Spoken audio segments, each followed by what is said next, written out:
Hello, everybody, and welcome to another Wilds of Eldraine draft here on the channel. We're going to go pick by pick and play by play, talking through everything so you know what to do in your own drafts. If you enjoyed this sort of video, let me know in the comments, and hit the like button, and yeah, you can subscribe for more drafts and other limited content. Let's see what we shall see. We have opened one of the best rares / mythics in the set, Virtue of Loyalty. Basically, in the early game, you get a 2/2. You can sometimes even ambush people with it because it's an instant with the Ardent Veil fealty. And then you get to play the 5-mana version that just buffs all of your creatures. So this is an easy first pick. And we'll get to see how it plays out in the games. But generally, a tip with this card is you don't really want to be making trades if you can help it. You want your board to be as big as possible when you have this card. Other than that, in this pack, I do like Embereth Veteran as a 1-drop that can trigger your celebration cards on its own if you play it, sacrifice it. There's also Cooped Up as a removal spell, and then Conceited Witch is pretty good if you're in black. But I think it goes Virtue of Loyalty, Cooped Up, then Embereth Veteran. I don't love these blue cards as much. I've found that blue is better to get into when you're getting past blue cards, unless you open a really good rare. Starting with a blue card isn't always the best. My gosh, this card is so absurdly powerful. Every time I cast this card, it feels like it's broken. It just feels like a rare. It feels like I'm playing 3 mana, get back a 4-drop into play, draw a creature from my graveyard. So, I'm also streaming this live on Twitch, twitch.tv/NicolaiBolas. And if you are interested in catching the stream, but if I'm talking to Twitch chat, then that's why I'm answering questions. They ask if Lightblade is better than Cooped Up. I don't think so. Lightblade is more conditional, and Cooped Up just gets rid of anything you need to get rid of. Lightblade, you can't kill it if they're not attacking or blocking with it. There's Tough Cookie as another great card, but I just like Back for Seconds a lot. And it's going to be hard to get me to pass that card. Oh, what the... This is actually an insane pick, because there's a Candy Grapple here third, but there's also a Devouring Sugarmaw, which fits with my white-black deck that I have. That's tough. I can't believe this. Either way, I'm getting something great, but I'm also getting screwed, because I'm passing the other card to somebody to my left. Sugarmaw was really good for me, but I think I'm just going to take Grapple. Because I might not play white. This is tough, though. Devouring Sugarmaw is also good with Back for Seconds.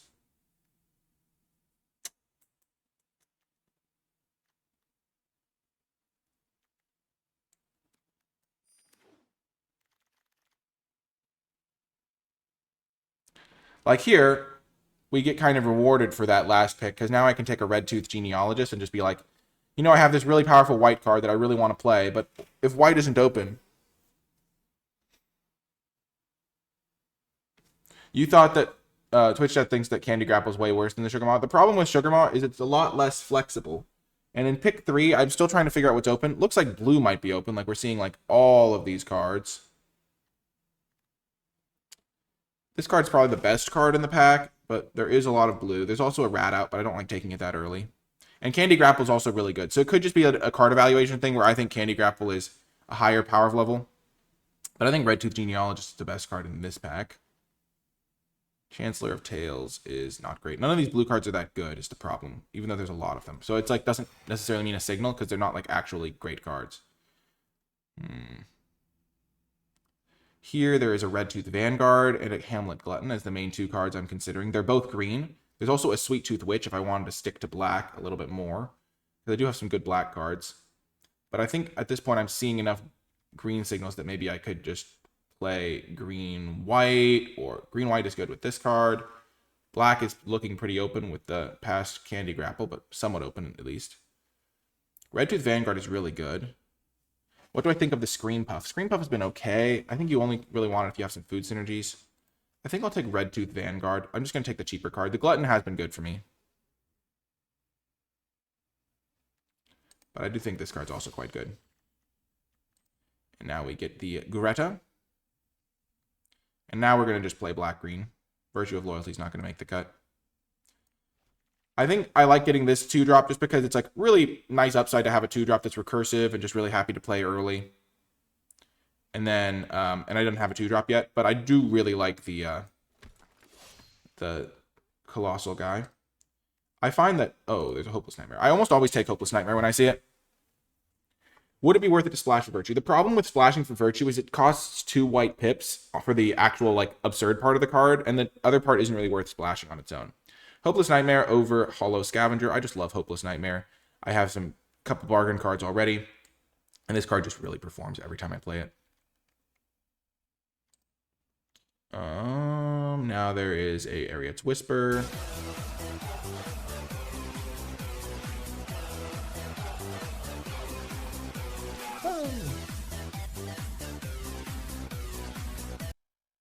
Ninja-kun, thank you so much for the subscription, sharing that Twitch Prime. I really appreciate it. If you have Amazon Prime, you can support the channel at no extra cost to yourself. Simply link your Amazon and Twitch accounts, and then use your Twitch Prime subscription. I really do appreciate that, Ninja-kun. But yeah, Fell Horseman over Tempest Heart. Now we get a Hollow Scavenger. Hollow Scavenger is really good in black-green food, because it gives you a food token for your synergies as a 1-drop, and then it's just a pretty good 3-drop. Hopeless Nightmare is extremely good. Sure, I'll take this. There's a late Galvanic Giant. Nobody takes Galvanic Giant. The Griffinary is kind of cutesy with all the foods. Maybe I'm supposed to take that and try to splash it, but I don't really like splashing if I don't have to. Thanks, Ninja. The other cool thing about Twitch Prime is it resets every month. Hey, Finding Demo. Okay, all of the blue cards wheeled. I'll just take the Disdainful Stroke. I don't love the Witch Stalker, unless you're like a very defensive deck. I just like being able to attack with my 2-drops. It's fine, though. If you need 2-drops, it gets the job done. I'm still thinking about the Red Tooth Vanguard versus the Giant pick, the Glutton. That one's still close to me.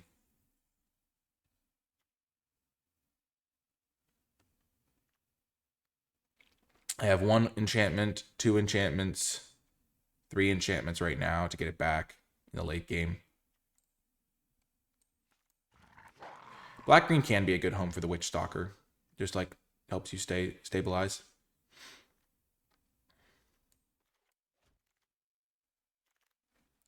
Last pick, Rowan's Grim Search. Actually, black-green is the best home for that because you have the life and stuff to make it work a lot of the time. Grave Pact. This card, I've never seen it in play in Limited. It's really good in my Commander deck.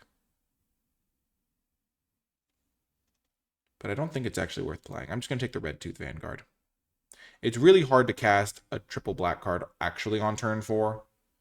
And yeah. There's a lot of board states where it doesn't do as much as you'd want.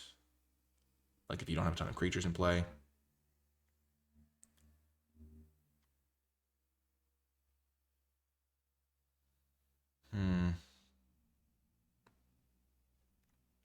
Maybe I try it. Maybe I try it.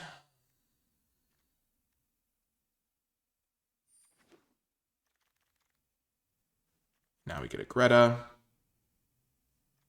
3 Blind Mice is pretty solid. Glutton's good. And all I gave up with a Red Tooth Vanguard for some experiment equity. I'll take a Spellscorn Coven. I might even wheel the Hollow Scavenger. The thing is with Grave Pact is like every attack and block is awkward. They can't really block your creatures or their guys will die, but there's a lot of board states where it doesn't do what you want. Ooh. Spellscorn number 2. Some nice value here. Prophetic Prism is a card I would play, especially with Grave Pact. It just helps get that card down more consistently. Time to check the classic pod check. Do I know anybody in the pod? And is anybody in the pod going to watch the video later? I could get some fawns or fixers to help with that as well, yeah. Prophetic Prism would also let me cast the Take It Back part of this card. I would probably play a Prophetic Prism, maybe even 2 in this deck. You beat Urza on MTG. Sure, I'll take the Red Tooth over the Prophetic Prism. I still just want to get good 2-drops versus, like, I'm going to try to pick these up in, like, spots where I get a marginal card over it. I'm probably not going to play Rowan's Grim Search. I prefer to get my 2-drops, my 2-for-1s a little bit differently. I do like Red Tooth Vanguard, though.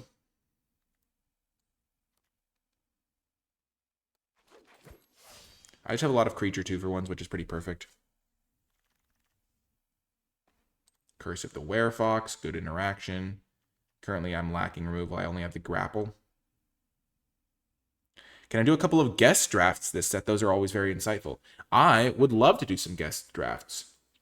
Who would you like to see as a guest? Let me know in the comments section of the YouTube video. And we'll see who I can get. Ooh, Ashiok's Reaper.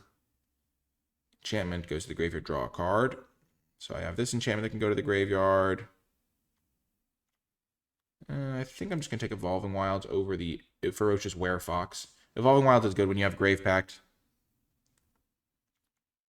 And this card's like fine, but I already have 3 4-drops that I think I'm happier to play, and it's only pack 2. You don't want to overload on 4-drops. I'm just, this is cards I'm probably going to cut. This is just like 3-drops. These are cards that are like not actually the same as their mana slot necessarily because you don't always play them on curve. I think Grave Pact is worth trying. Oh my gosh, a pick 8 Glutton. That's amazing. There's also a Frolicking Familiar and a Reaper, but Reaper is much better in other decks, I think.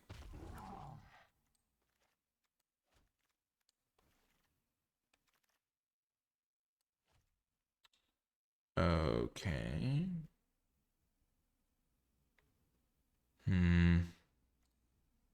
I'll take the Reach guy over the -1/-1 for everything guy. Hamlet Glutton Wield, okay.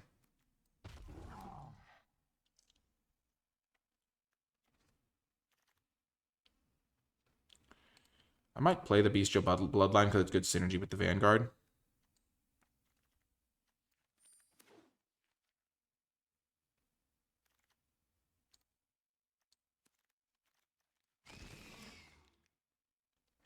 I'm happy I've got the Red Tooth over the Glutton earlier now, because I already have 2 Gluttons now, which is kind of a good number.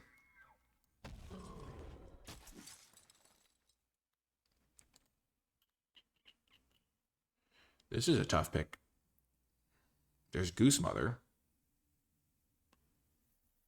And there's also this guy who's just in my colors, and I don't have to do any work to play it.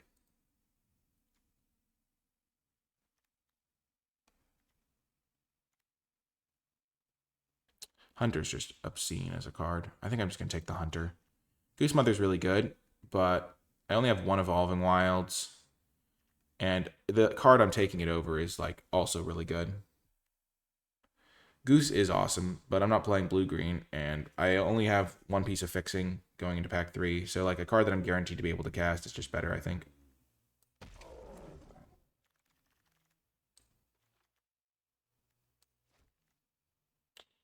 Okay, now I get 1 Shatter the Oath. I like playing one of those. This card's absolutely absurd, by the way. This card is really, really good. Number of creature cards in all graveyards, but we're just going to take the 1 Shatter. I like having one of those. Now I get a Curse of the Werefox. Season of Growth would actually be okay in this deck, I think. With 2 Curse of the Werefoxes, maybe. It's not actually that good. There's a Curse versus Hamlet Glutton. I will take a Curse. Because I already have 2 Gluttons, and I might wheel that one based on how the other packs have gone. And now we get a Red Tooth Genealogist.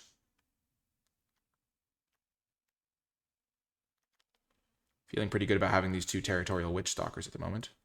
I have 1, 2, 3, 4, 5 3-drops. That'll be fine.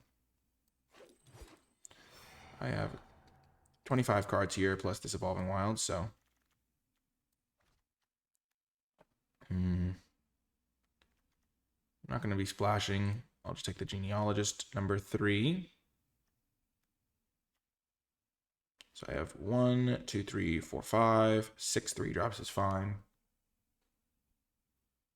And it's good synergy with the Red Tooth Vanguards.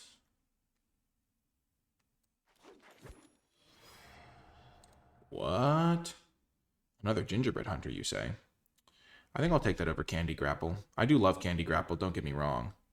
But Gingerbread Hunter is amazing. This pack is pretty nutty.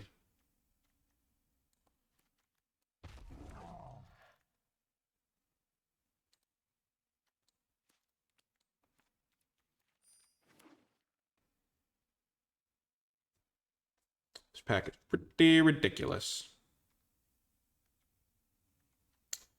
I might not play Grave Pact.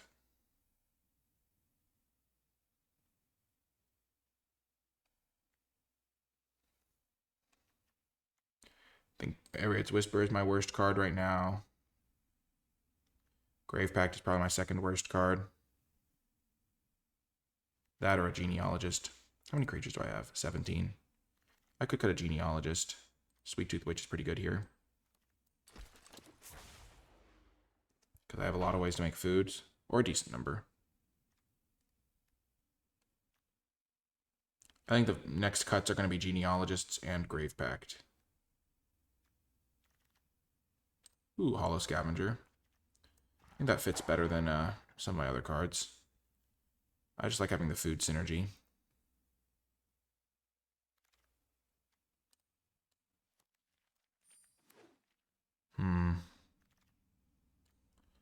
Third Hamlet Glutton.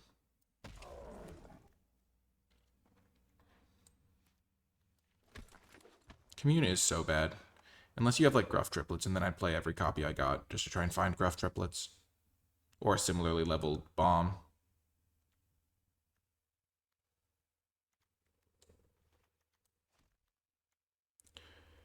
My 3-drop slot is getting kind of crowded. I think I'm going to have to cut some of these.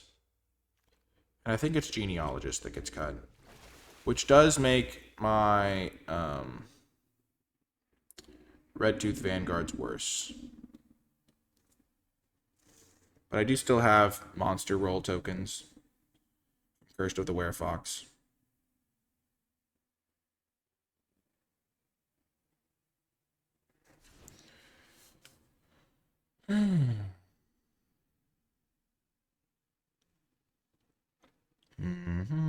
There's a 2-drop that I could play. But I don't like it. I think I cut 1, 2, 3.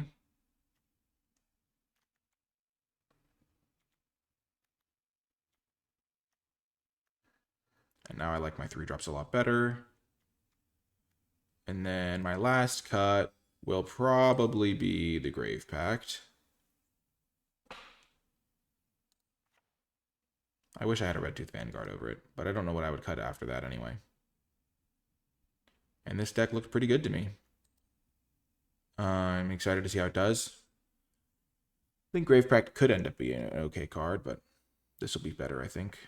The Territorial Witchstalkers helped me buy some early time. I've got some good 2-for-1s. And yeah. You think Grave Pact is really good? There's only one way for me to find out, and that's to play it. So I guess maybe I should try it until I draw it one time. So I'm going to try it over a Fell Horseman for now. But we'll get some reps with the card. Good call. It's good to try it. My deck doesn't really have the good mana base to support it.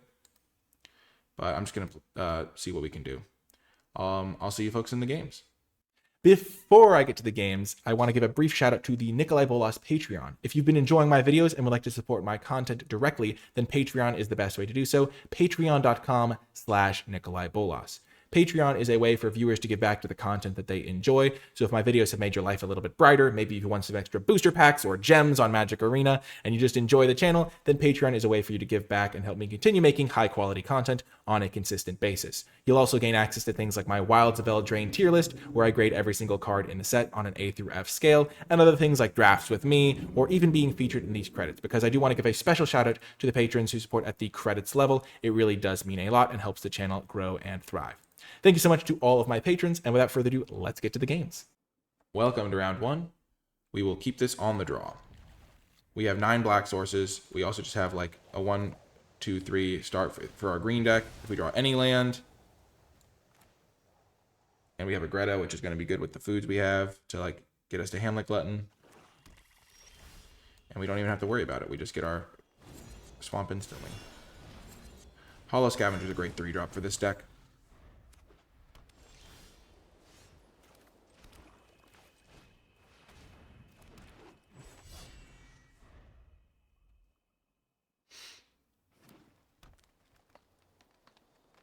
So they're playing 3 colors, sure.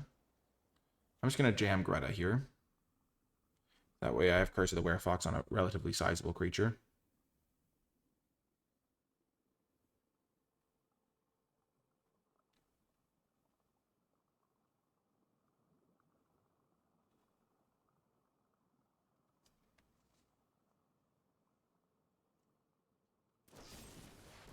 Sure.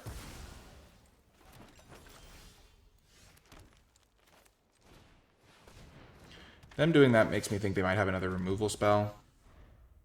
But I still want to do this because now if they play like their own 3-2 or something, then I can actually fight it and win with my Curse of the Werefox.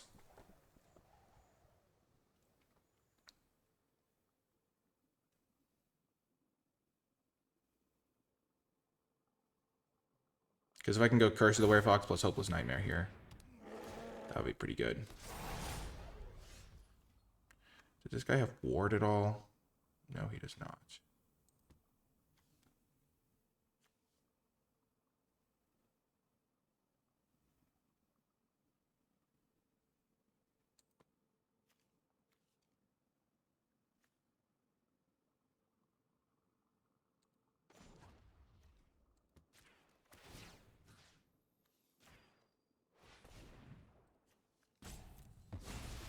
This way, if they try to fight it, then I at least trade with them.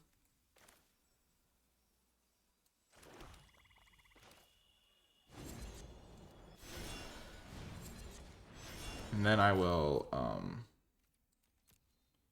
sacrifice a food to draw a card and lose a life.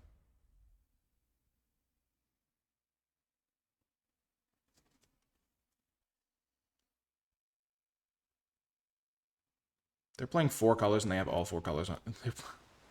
What am I against? That's insane. They just have every land type.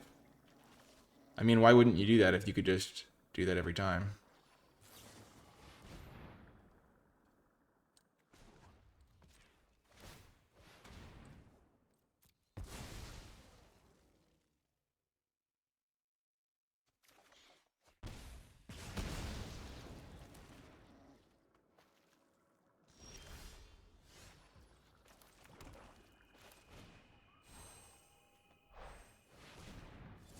They have like a counterspell here, I would be blown away.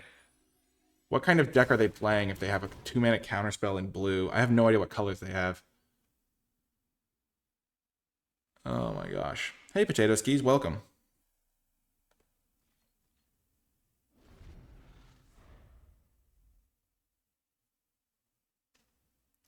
So Twitch chat's asking about 2-mana 3/1s and the fact that they easily trade down. But the thing is they don't usually trade down. They're like trading with other... So this is going to be a nice little play for me. I get to Curse of the Werefox to trade with their Fawn's Bane Troll.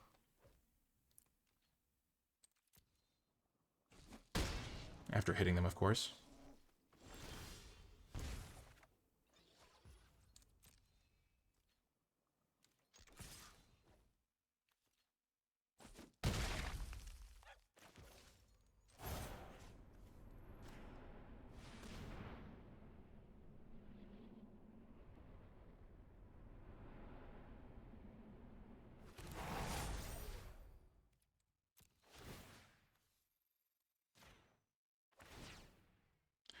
I think I will pay the 2.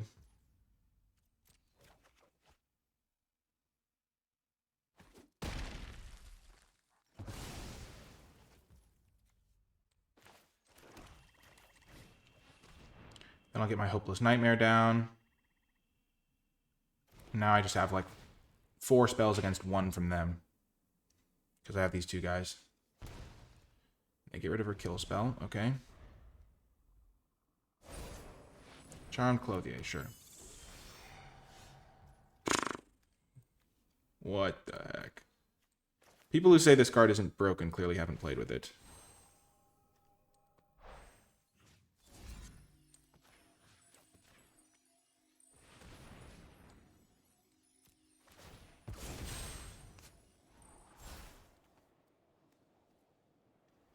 I guess this is our chance to try it.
I might have been supposed to play the Glutton there.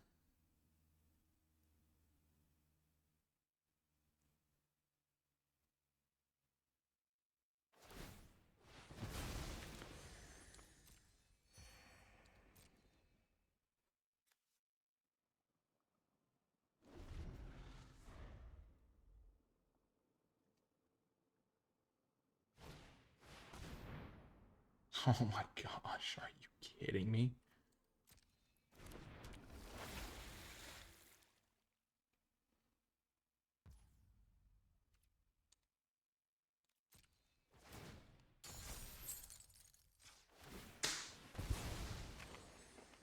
Oh my gosh. I'm gonna lose because I played Grave Pact. That's rich.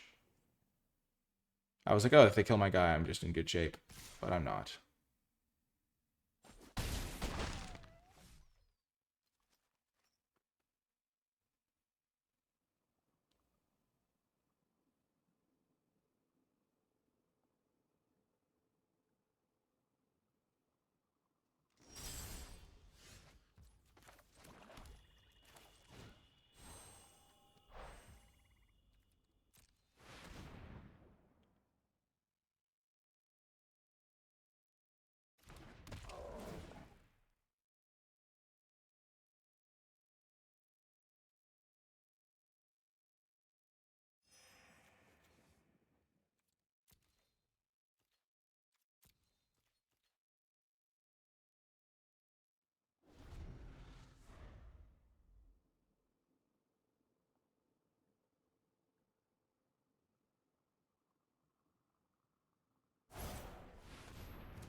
Yeah, I'm dead.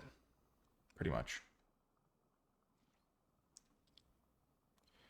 Well, we tried it. We tried Grave Pact. This is exactly the situation where I was like, this is why the card is bad, is because you kind of have to have things trading off, and you just lose a lot of games where you play a Grave Pact instead of just playing your Hamlet Glutton and pay the ultimate price.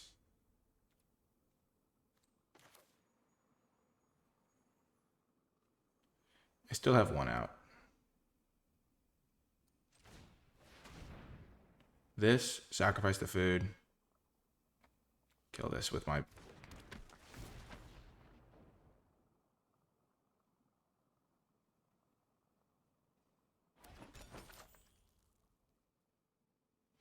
So this can be 11, 14...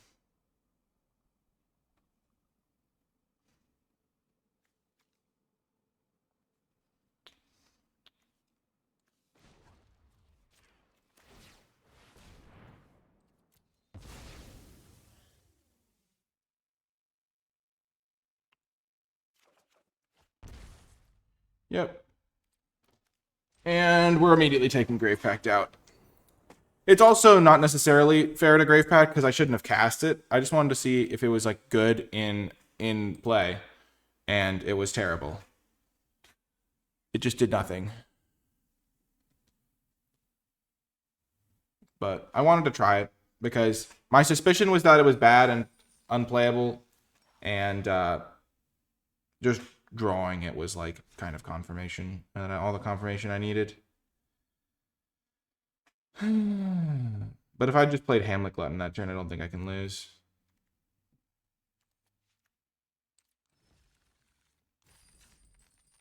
I just gain 3 life. I all of a sudden have an attacker.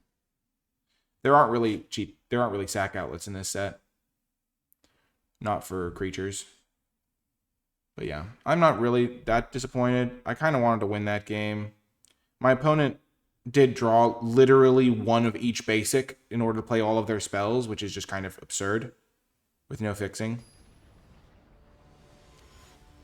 But yeah, I'm glad we got to show off that card because it is the sort of card that's easy to think is good even when it's not. We'll keep this.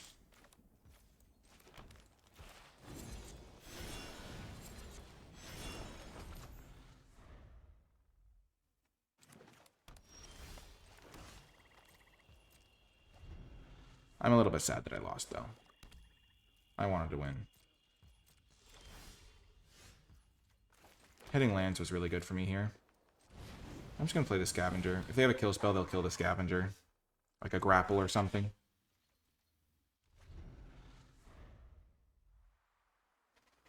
The fact that my opponent played Fawnsbane Troll and Charade in the same deck is absurd to me. Also, I shouldn't have attacked with my Greta that one turn. It gave me an extra 3 damage that really cost me.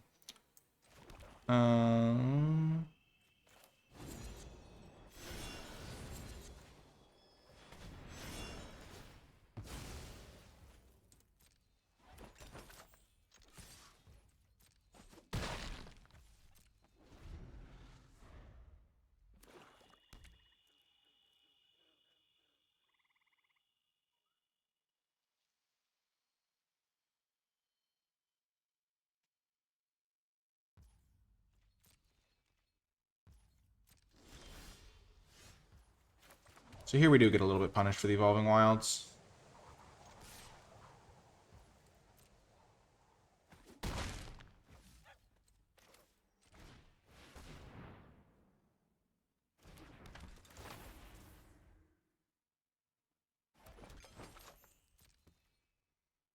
Because if I could have just jammed Gingerbrute Hunter, I would have been much happier. But maybe they have a grapple and they wanted to kill the Gingerbrute Hunter.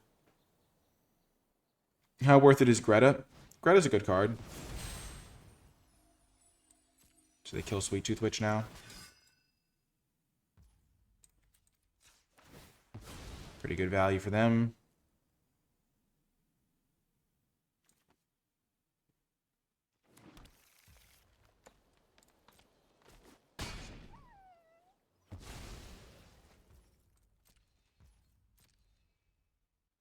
In this game, in this set's lore, Hansel died.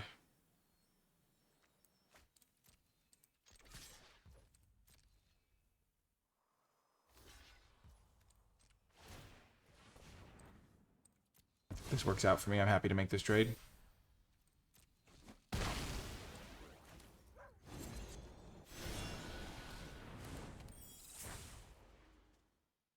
Yeah, Greta's like getting revenge.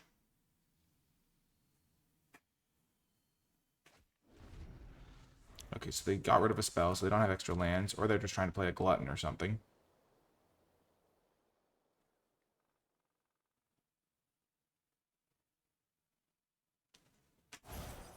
Which is vanity. Does not do what they thought it does.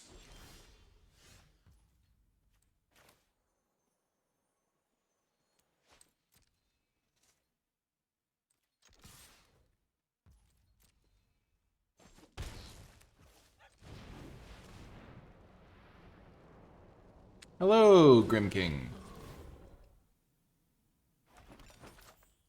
Now you know to come to me with your lore questions and can stop asking Ben Stark. They're going to play their glutton here, I assume. I figure that's what they've been building up to. Giant and Agatha's Champion. Okay.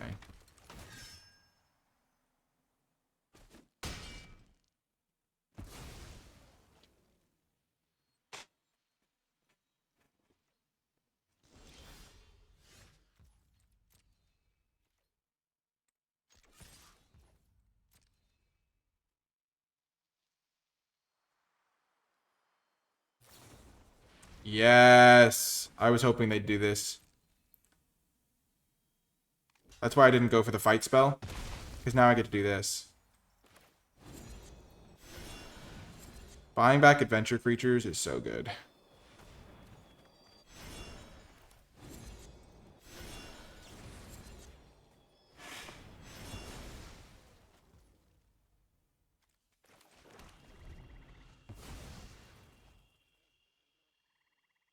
I'm really happy with how that sequencing worked out. I feel so smart. I didn't go for Curse because I thought they had Candy Grapple like this whole game.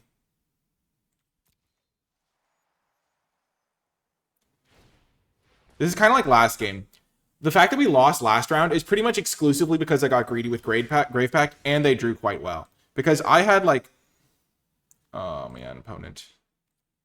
Okay, I'm just gonna...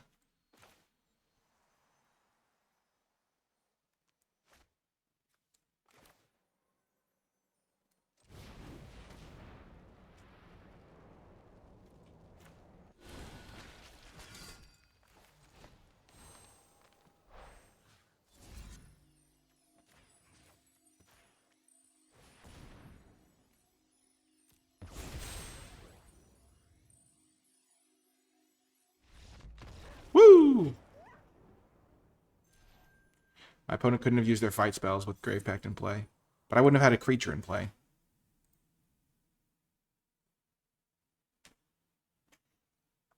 That's the meaning of life for a Magic player, to feel smart. I thought it was to build up your card collection by winning non-stop drafts. Oh man, I think we're going to do well this draft. I feel very confident in the deck. But we lost the only game we played Grave Pact. Oh, I kind of want to try Grave Pact again, but I also just know in my heart of hearts that it's bad. But it's the exact sort of card that I like giving shots to because it's fun to like see how they actually play out. It gives you some variety. But I think I've demonstrated its capabilities. This is a great hand.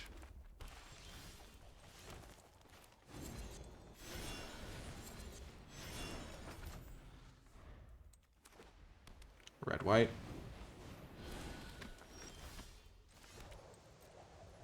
You hate to see it. The rat catcher. The rat catcher.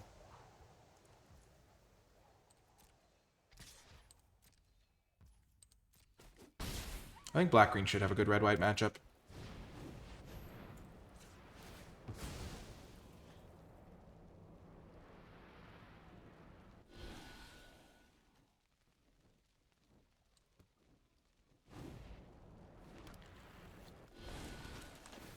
They draw a card.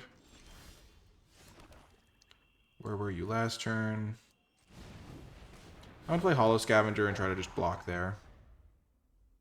Make some trades happen.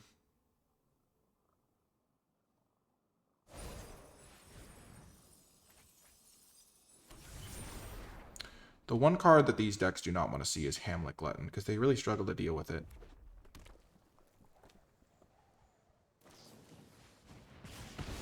Sure.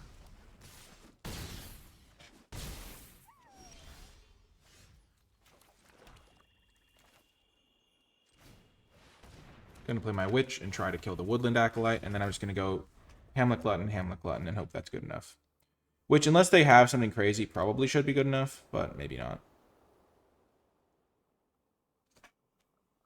Especially because I can then start using my back for seconds and other value.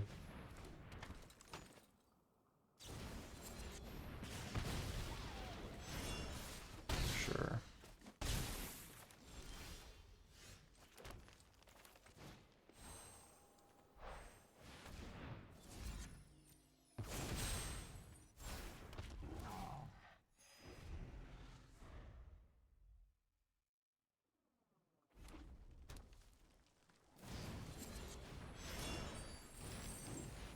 Okay, they play the Grabby Giant.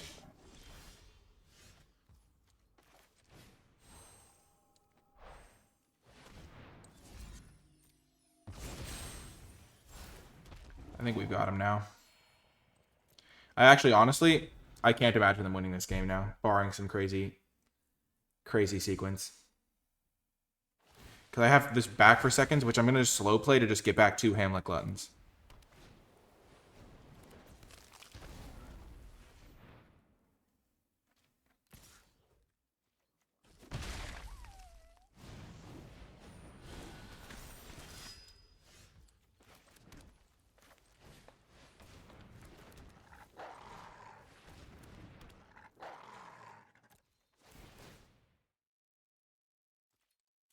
I'm just taking 1 a turn from a Gingerbread. I'm fine right now. But this guy got exiled. That's a little annoying.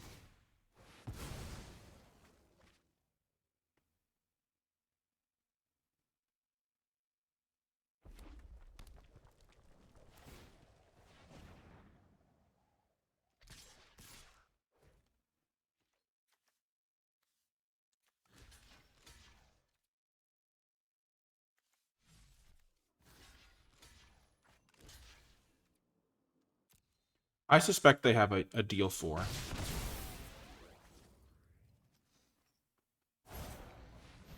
Okay, never mind.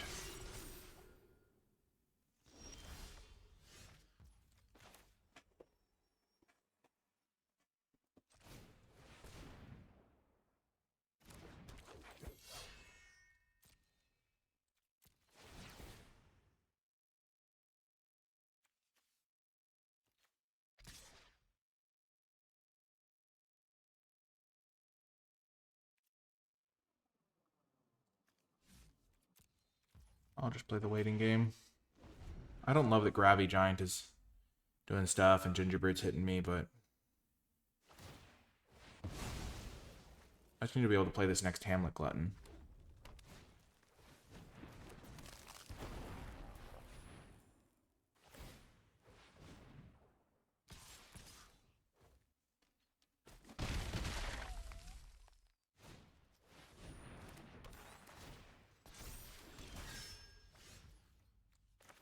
That's a great draw.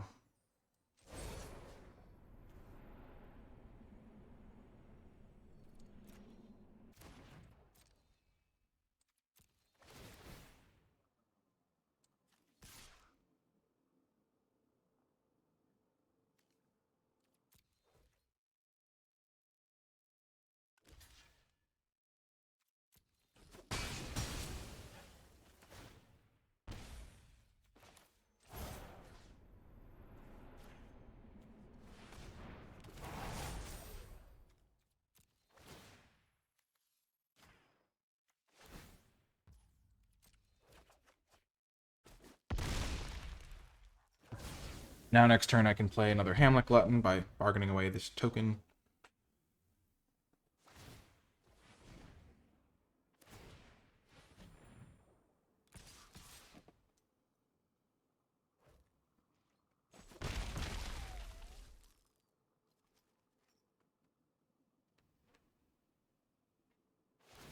They have 1, 2, 3, 4 attackers, and I'll have 1, 2, 3, 4 blockers. 5 if I draw a land to play this.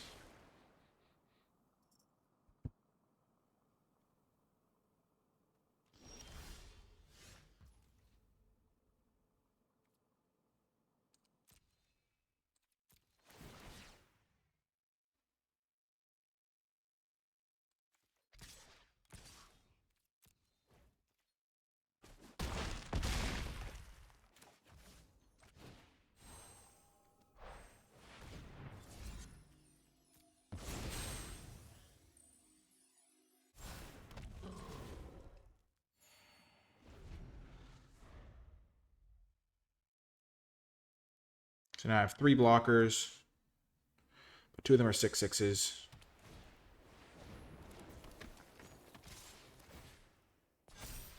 And then they concede. Maybe I shouldn't have attacked, but I felt like dealing. I shouldn't have attacked with the 2/3, I think. I shouldn't have attacked with this guy. I should have attacked with the 7/7 because I can go block there, take 2, 4, 6, 7, 8. No, I have this guy too, so I can block 3 things. I can go block there, block there, block there. Take 2. Block their 3 biggest things. So I can block 8 and take 4.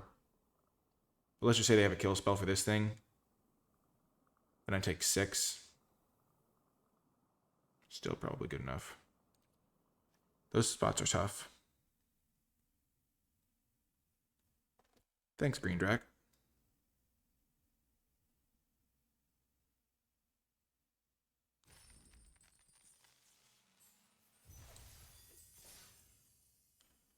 That's why Glutton's a good card, is because it's just like unbeatable for those decks. Just imagine how bad Grave Pact would have been there. I mean, honestly, yeah, they just wait up and then get a big attack in, and then it doesn't really do that much. Also, there's things like Cooped Up and like enchantment-based removal that doesn't actually kill the thing. On the play, I'm gonna mulligan this. I don't have both colors. That's where if I had like an Evolving Wild, it'd be way better. Keep this, and I'm actually going to ditch Red Tooth Vanguard or Greta. I think I like Greta more. I just think all these cards are better than the Red Tooth Vanguard. I want my land so I can cast my big spells. I don't really want to ditch a Hamlet Glutton. I don't think the 3-1's going to matter that much.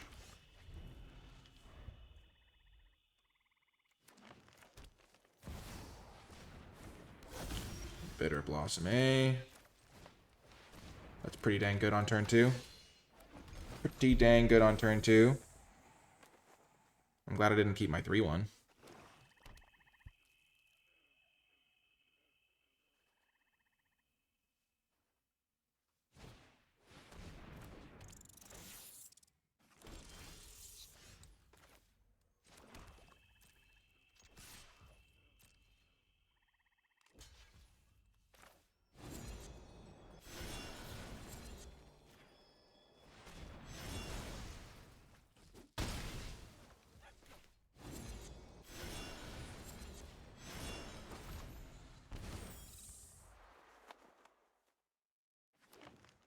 Have to be a bit aggressive in these sorts of spots.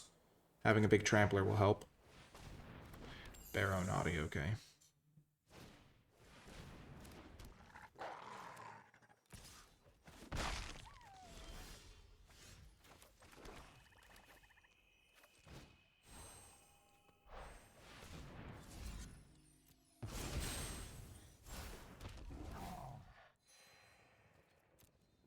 Next turn I can like curse my Greta to take out their Witch Stalker or something.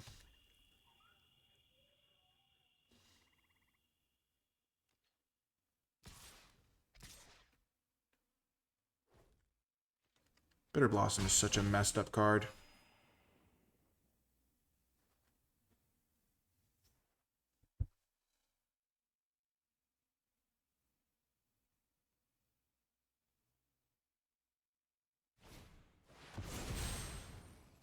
Okay.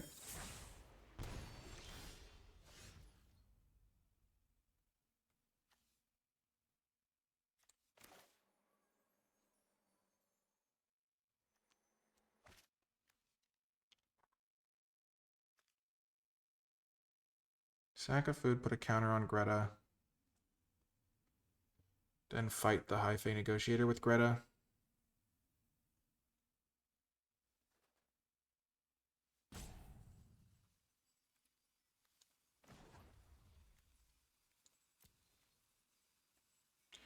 That'll make Greta a 5/5.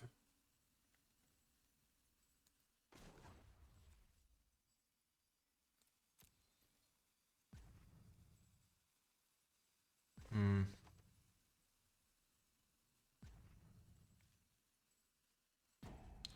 think I have to kill the High Fae Negotiator this turn.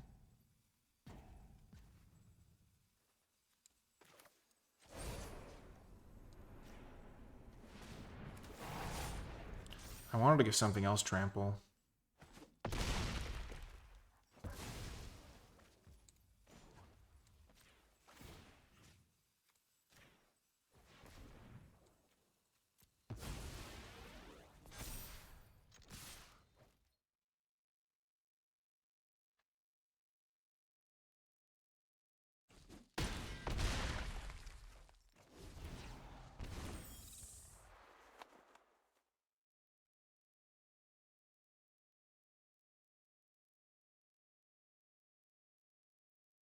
You would think some of these giants would have reach.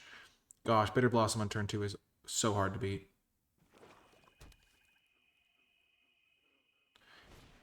Okay, they're playing like completely useless cards, and I still might lose.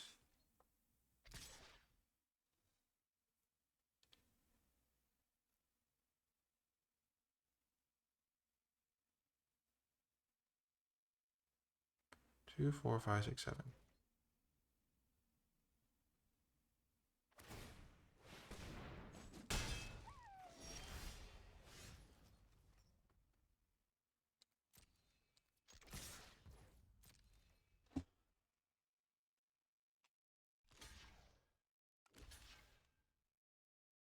Gosh, this is going to work out perfectly for me.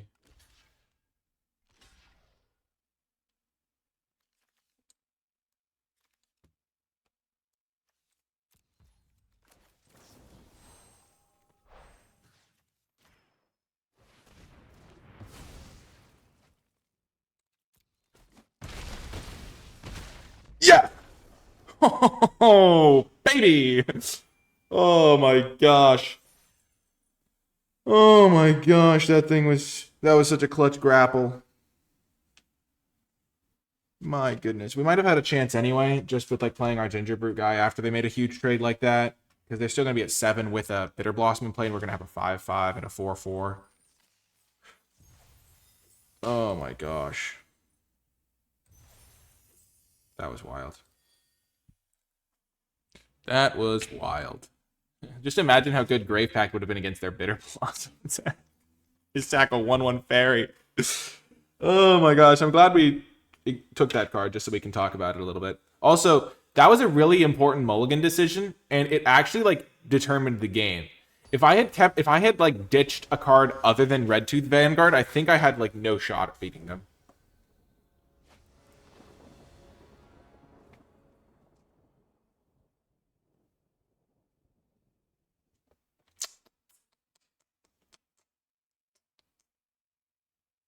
I mean, you don't have to play blue-black if you're going to have Bitter Blossom. It's like, if blue isn't open, you can't play blue-black. I think this is a nice one. Get a swamp turn 1. 2-drop. I have plenty of 3s, as we know. Yeah, Bitter Blossom goes into any black deck. That card is nutso. It actually fits really good in black-green because there's life gain in black-green, like from food. So you play like a food, and that's like 3, or Hamlet Glutton, and that's like 3 more fairies you can get. Forest, not the best draw, but we'll survive. We have a 5-drop, so we'll use it. Yeah, plus Glutton can eat fairies. The nature of draft is you don't get to choose what your 2 colors are necessarily. So, like, you have Bitter Blossom, you're like, well, it's not like you get to, like, just put it in the perfect deck for it. You're picturing the Glutton eating fairies now. Oh, what a rip. Okay. I'm going to offer the trade. They might take the trade because it looks like they're color screwed. And if they do, then I'm happy. And if they don't, then I'm happy. I really want them to make the trade, actually. Thank goodness. Because I deal a point of damage to them. They lose their witch. Greta's on an empty board now. You're welcome, Tricky Belvis. I'm glad you've been enjoying my videos. You're picturing the Glutton eating fairies now would be like toothpicks. Whenever I hear the word toothpick, I just think of The Incredibles when he's like, it would be easy, like snapping a toothpick. Oh no, they took 2 of my cards. No! Okay, one of them was not the swamp. Okay.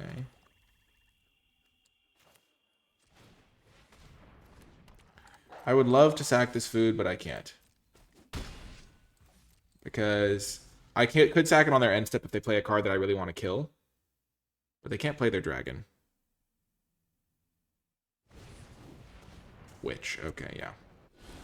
That's not good enough to warrant me not just playing my... oh my gosh, they're playing Vampiric Rites. We have to win this now. For honor and glory. We're playing this pre-combat because that lets our Territorial Witch Stalker attack. As a 3/3.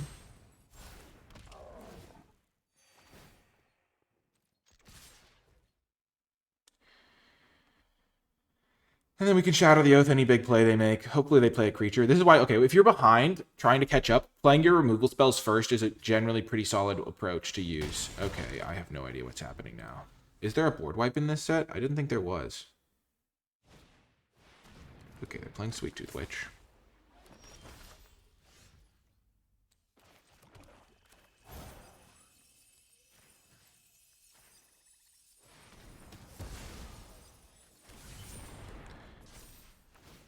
This is exactly lethal.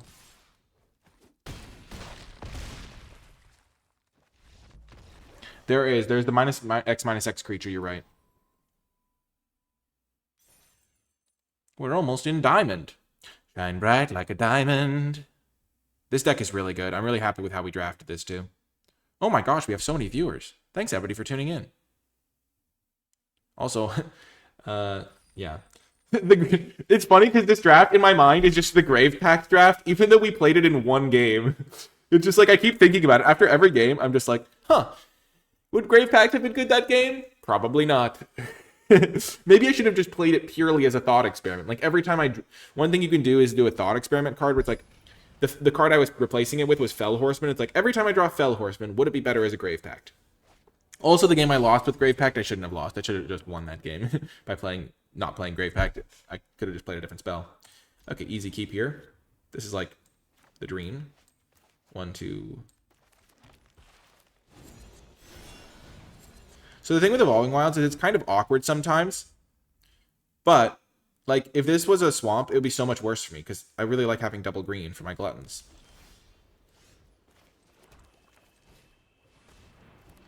And sure, there's only like a 50% chance, or maybe slightly less than that it would be a swamp. But it's still pretty nice that it's not a swamp, and that it is a forest.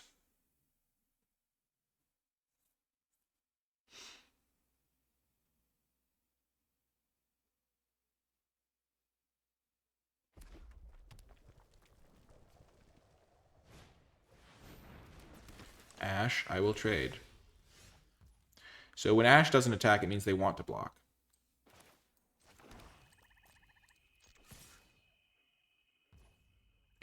Normally against red-white, I would be fine.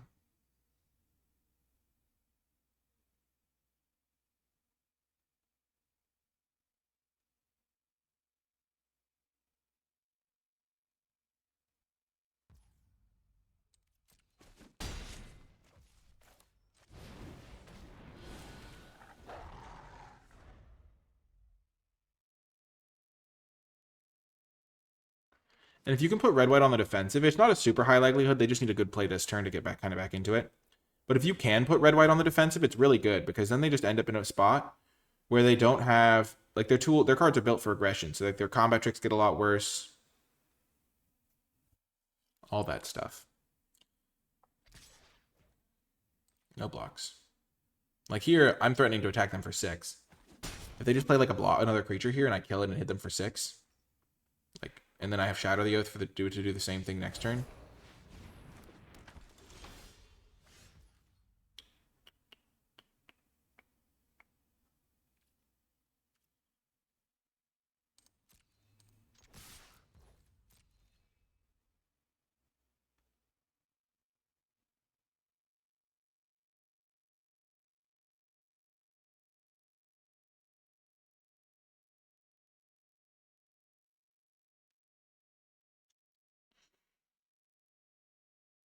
I might want to block with Protective Parents, but to get the Ash going.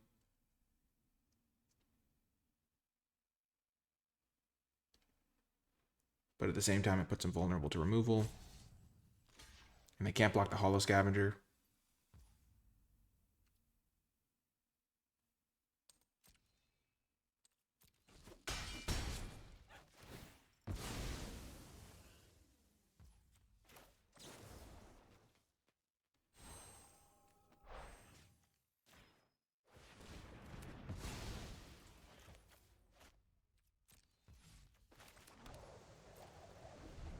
Now they're at 13, I'm at 18. I have a Shadow the Oath, which is going to come down and make this Hollow Scavenger an absolute monster. I've got the Sweet Tooth Witch. Oh my gosh, are they going to pay the 2 as well? Their Ash was going to get pretty big. But, like, this is going really well for me now. Because I've been able to put them on the defensive, and now... Your cards tend to function better when you're on the aggression, like killing their guy and hitting them for damage, instead of just killing their guy and then hoping.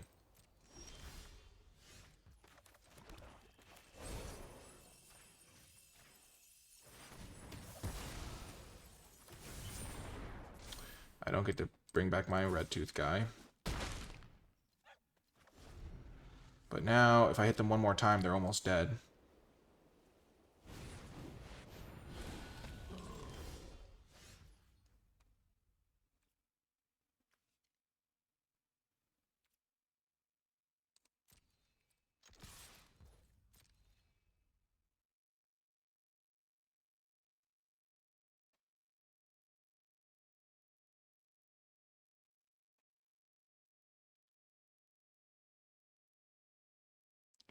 My Wicked token means that... Yeah, okay. Perfect.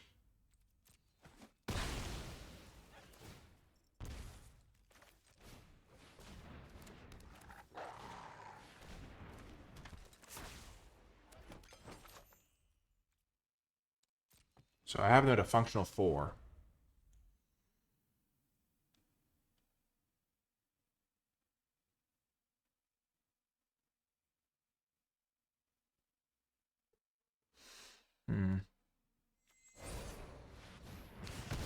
Yep.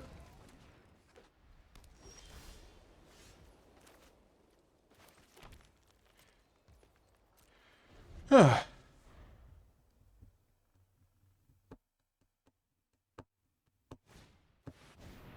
I lose this game now, I'm going to be pretty sad, because I was way far ahead. And now they have 3 blind mice. 3 blind mice.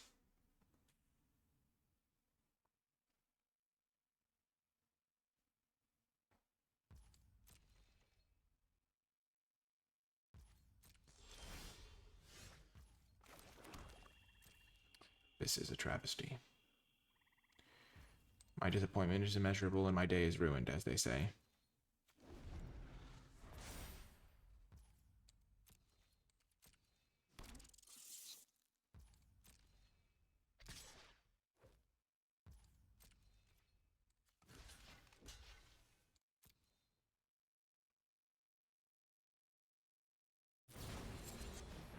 Yep.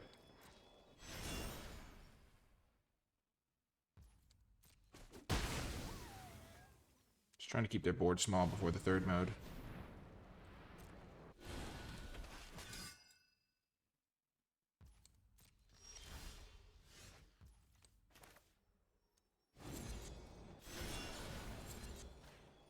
What a rip off the top.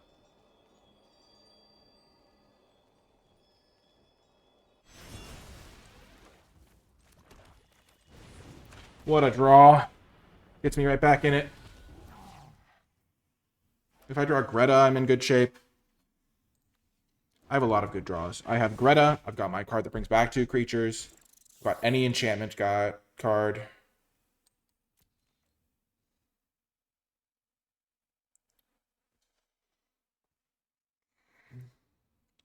I've got my 7 mana, 6/6 tramplers. Okay.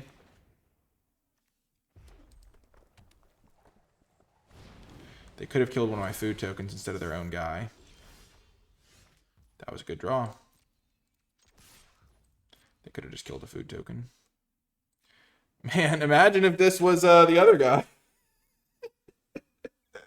They just have 1/1s. Oh, gosh. This is such a good card here. I just get back my Sweet Tooth Witch and, like, win.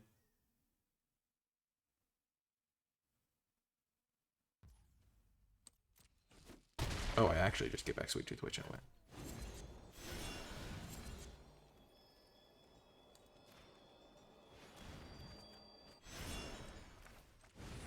I don't think they can make me discard, and so I'll just wait until I have the mana to play Sweet Tooth Witch and sack all the foods instantly.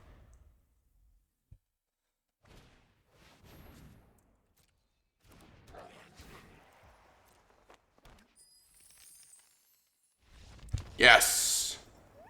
Gingerbread Hunter is so good. My gosh. Oh, diamond! Oh my gosh! What an achievement! Diamond! Okay, that was... I know that getting to diamond is something people are proud of sometimes. I don't want to make fun of it. I just, whenever the ranks go up, I just don't really care about the ranks, and so it's just kind of funny to me. Like, I don't really notice a huge difference. I mean, I notice a difference in, like, silver, I think. Like, I win a lot easier in silver, but, like, other than that, it doesn't really impact me that much. And, yeah. One of the things is I don't really care about ranking up, because when I rank up, it just, like, means that when I experiment with cards, it, like, just, I get more punished. And it's kind of fun to see the, like, weird side cases sometimes. It, like, you get to, like, try out the weird janky cards. But, yeah. Because sometimes you learn stuff. And it's nice to get to experiment in a nice setting like that. But we're in Diamond now, so that's cool. Ranking up is basically a matter of, like, quantity of play, it feels like for me.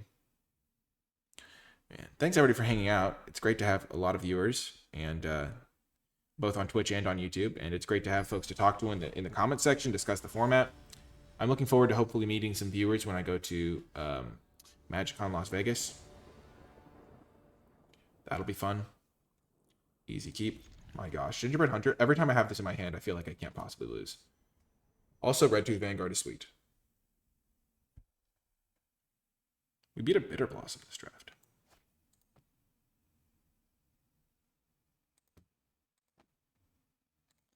I've been thinking about whether or not we should name the channel, the pet. Like, give it a name. And then we could have a mascot like that.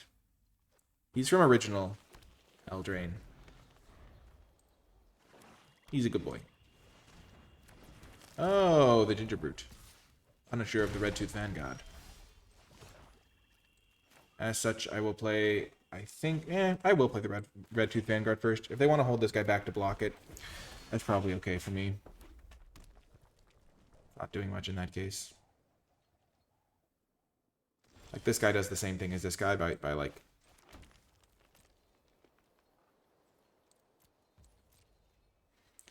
This guy essentially blocks him. Because this guy wouldn't be able to threaten the attack, and this guy gets to threaten the attack.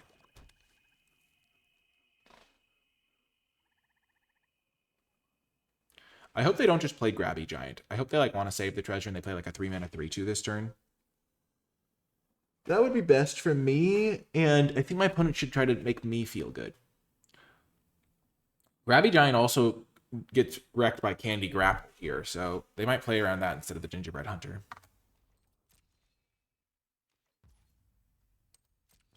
They do nothing, okay.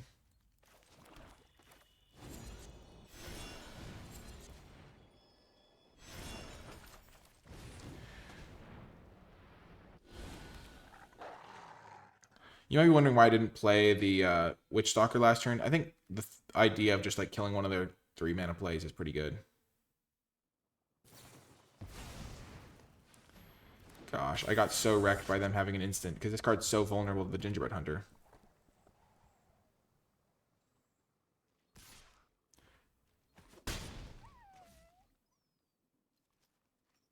If they just play this guy, it's so good for me.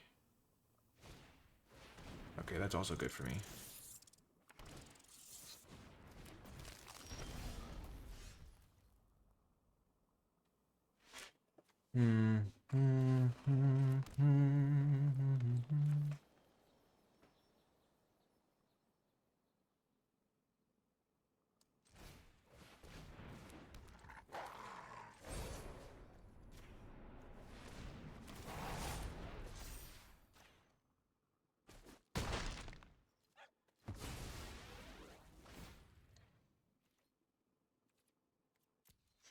No attacks at the moment.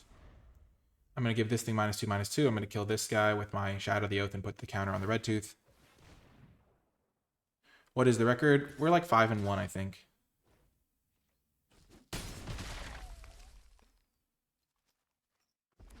Okay, play this Grabby Giant, please. Perfect.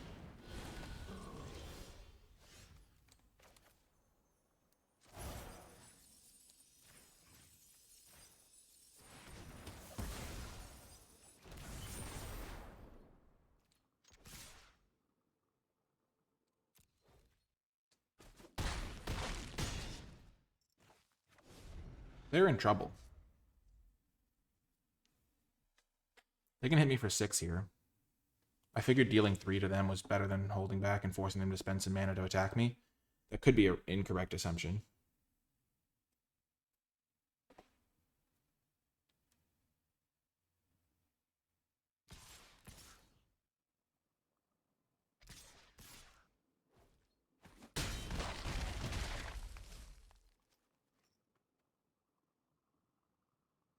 It also puts a lot of pressure on them now, because, like, they have to kill my guys or something.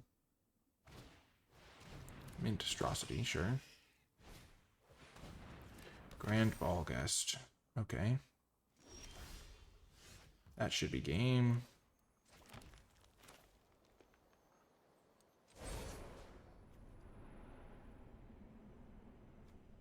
Oh, this guy already has trample, so now all my guys will have trample. I only lost to the Magma Spray variant there, so this plays around that. Now all my guys have trample.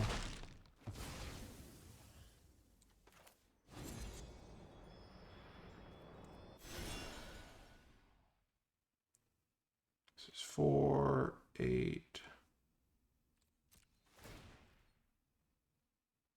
I don't even have to kill the Monstrosity because all my guys have trample anyway. I can just use my removal on the Sting Blade if they do have something weird. I wasn't going to play around that one card because they would have used it on my Red Tooth Vanguard like a year ago. Sometimes when you're playing around, okay, they have 1 red mana. What could they have that loses me the game? Magma Spray. Or whatever, Torch the Tower it is. Torch the Tower in this set. And it's like, okay, if they had Torch the Tower, they would have used it like a billion years ago to kill my guy. And like, if they drew it, they still would have used it. Oh, man. 6-1. The 1 loss. Classic Grave Pact. No, I was kidding. The Grave Pact loss was still my fault. Though, I might not have been able to kill their flyer anyway. It just feels like I would have been able to hit them and like have pressure because my guy wouldn't have had Summoning Sickness. Because I basically took a turn off. Young Hero Gingerbrutes do seem pretty dang good. They seem pretty dang excellent.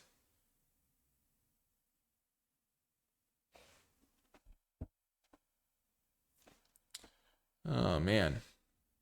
Haven't gotten blue-black to work. Blue-black is kind of hard to get work because there's the blue-black control angle, and then, like, Obira doesn't really play into that. It kind of wants to be an aggressive flyers attacking card, and, like, there's, like, 2 things coming at it from different angles. I'm feeling very confident in this format right now. I'm, like, playing well, and my cards are working well. You like playing Young Hero and then putting Monster after a few?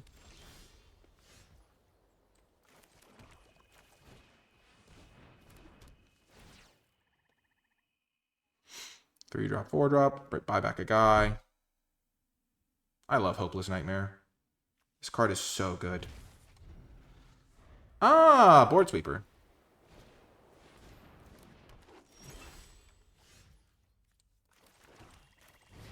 This guy's so good.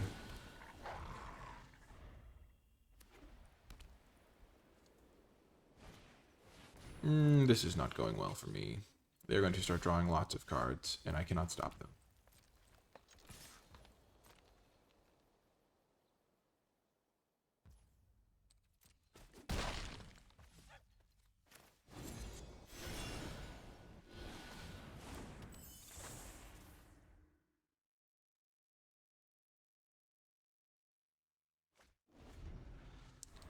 I have draws that could beat this sort of start, but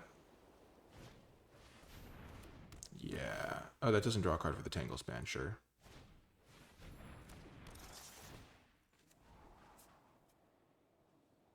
Them scrying could be annoying. They scry to the bottom, though.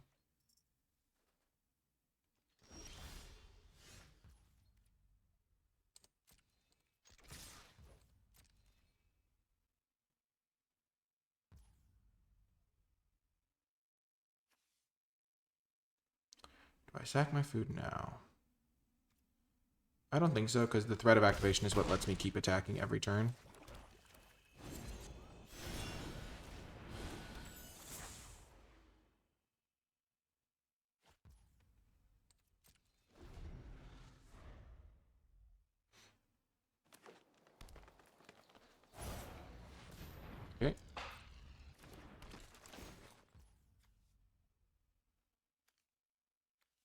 They're going to draw a card if the Protective Parents dies, and I don't really want that.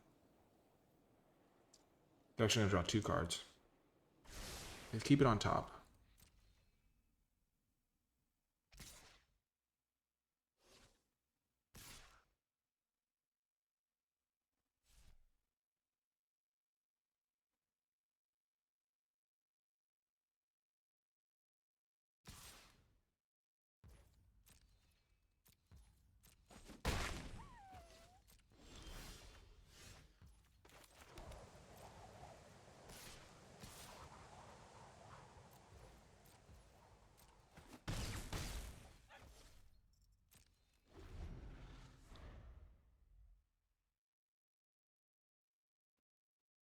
My Scavenger can block mice.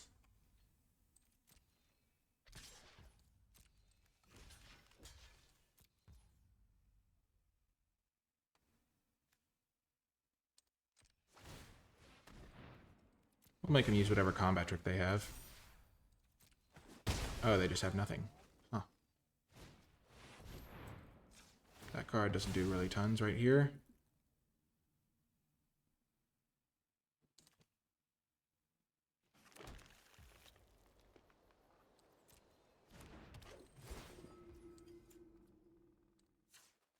See where they scry. They need some sort of life gain. They keep it on top. Maybe they're going to keep any enchantment on top in the hopes of drawing something good. Well, that's a really good card. The 3/1 doesn't do much here, though.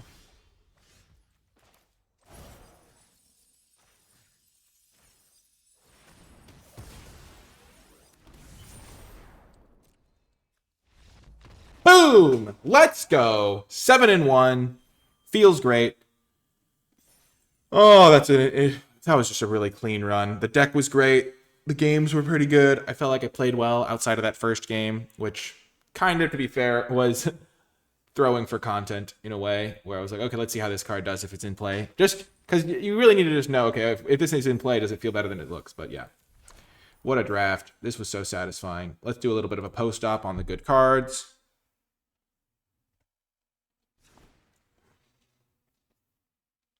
I mean, what else? Well, I mean, this deck was just great.